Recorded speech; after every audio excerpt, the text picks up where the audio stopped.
প্রধানমন্ত্রী শ্রী নরেন্দ্র মোদীর নেতৃত্বে অর্থনৈতিক বিষয় সংক্রান্ত ক্যাবিনেট কমিটি চলতি বিপণন মরশুমে কাঁচা পাটের ন্যূনতম সহায়ক মূল্যের অনুমোদন দিয়েছে।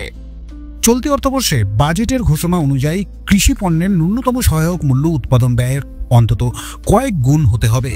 শনিবার নীলগঞ্জের সাহেববাগান পাট গবেষণা কেন্দ্রে এই নিয়ে এক অনুষ্ঠানে হাজির ছিলেন কেন্দ্রীয় প্রতিমন্ত্রী তথা সাংসদ সুকান্ত মজুমদার। পাট শিল্পের উপর প্রত্যক্ষ ও পরোক্ষভাবে নির্ভরশীল প্রায় 40 লক্ষ কৃষক পরিবার, পাটকল ও বাণিজ্যের সঙ্গে যুক্ত 4 লক্ষ শ্রমিক। পাট চাষিদের মধ্যে 82% পশ্চিমবঙ্গের, বাকিরা রয়েছেন মূলত আসাম ও বিহারে। পাট চাষের ক্ষেত্রে মূল্য সহায়তা এবং ক্ষতিপূরণের বিষয়টির দায়িত্বে রয়েছে কেন্দ্রীয় সরকারের জুট কর্পোরেশন অফ ইন্ডিয়া।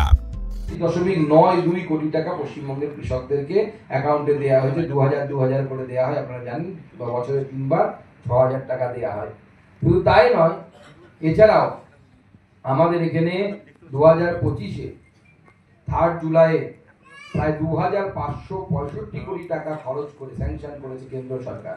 এটা বলা হয় এগ্রিকালচারাল ইনফ্রাস্ট্রাকচার ফান্ড, অর্থাৎ এগ্রিকালচারের পরিকাঠামো তৈরির জন্য এই কেন্দ্র সরকারের তরফ থেকে 2565 কোটি টাকা 2565 কোটি টাকা রাজ্য সরকারকে দেওয়া হয়েছে, যেন তারা এগ্রিকালচারের পরিকাঠামো এই গোটা রাজ্য জুড়ে তৈরি। বারাকপুর থেকে তপন রায়, বারাকপুর টাইমস।